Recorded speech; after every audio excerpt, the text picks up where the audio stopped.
बिस्मिल्लाहिर्रहमानिर्रहीम। खातिन हज़रात, मैं हूँ अख्तर अब्बास और आप सबको मेरा सलाम पहुँचे। लैला लईक, उनके सवाल से हम आगाज़ कर रहे हैं। ये पढ़ी लिखी हैं, समझदार हैं, जॉब करती हैं, कमाती हैं, इनका मियाँ भी कमाता है। शादी के कुछ बरस हो गए।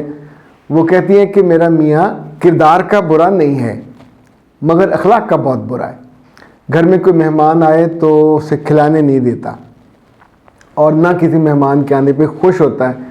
हत्ता कि उसके अपने कोई बहन भाई भी आए तो उसके मुंह पे एक अजीब बुरा सा तासुर होता है, जिससे इजहार ये होता है कि इज़ नॉट हैप्पी। तो मेरे माँ बाप तो डर के मारे आते नहीं हैं।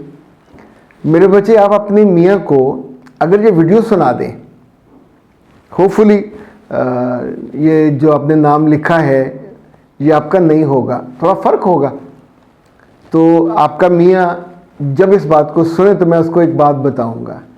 तो इस बहाने उन बेशुमार माओं को भी बता रहा हूँ कि जो अपने बेटों को ये बात बताएं कि दुनिया में 4 तरह के लोग, अच्छा लोग बहुत सारी तरह के हैं।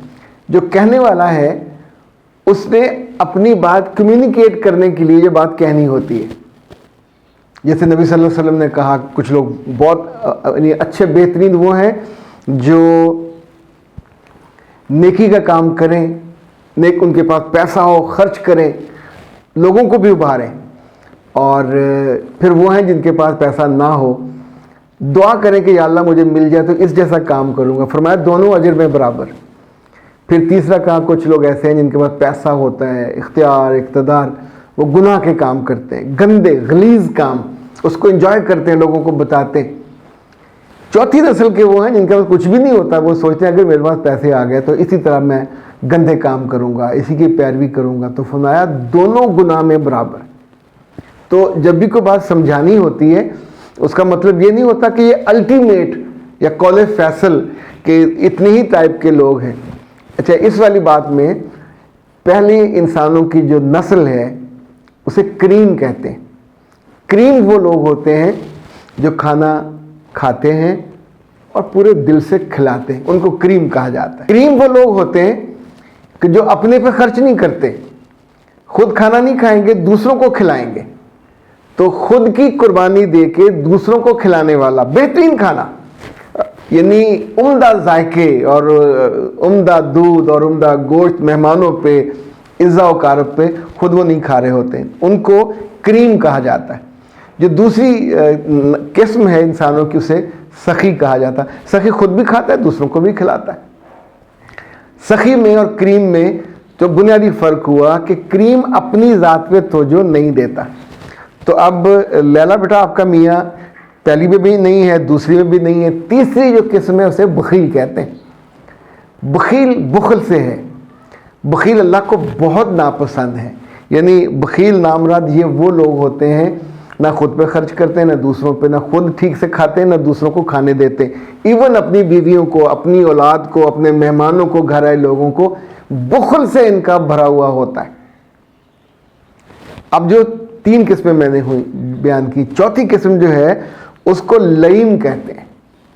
लईम वो बदबख्त होते हैं कि जिनके पास पैसा, सरमाया, सब कुछ होता है, मगर ये जो इनकी लर्निंग या बिलीव होता है कि ये खुद तो अपने पे खर्च कर लेते हैं, दूसरों को नेक काम करने से, दूसरों को खिलाने से भी रोकते हैं। यानी ये बखील से अगले दर्जे के हैं। खुद खर्च नहीं किया, ओके, बुखल में चले गए, गुनाह में चले गए, पर ये तो गुनाह की यानी सुपरलेटिव डिग्री है कि आप दूसरों को भी नेकी से मना करें। अच्छा, एक बात याद रखिए, आपके मियाँ एक दिन में ऐसे नहीं बने या उसने अपनी माँ को ऐसा करता देखा या बाप को करते देखा। जो भी बुराई या अच्छाई, उसका बीज तो घर से पड़ता है।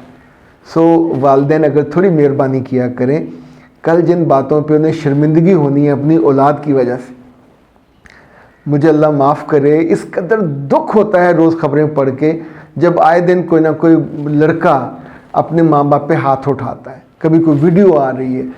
तो ऐसा तो नहीं है कि उस जानवर ने एक दिन में ये जानवरपन सीखा होगा।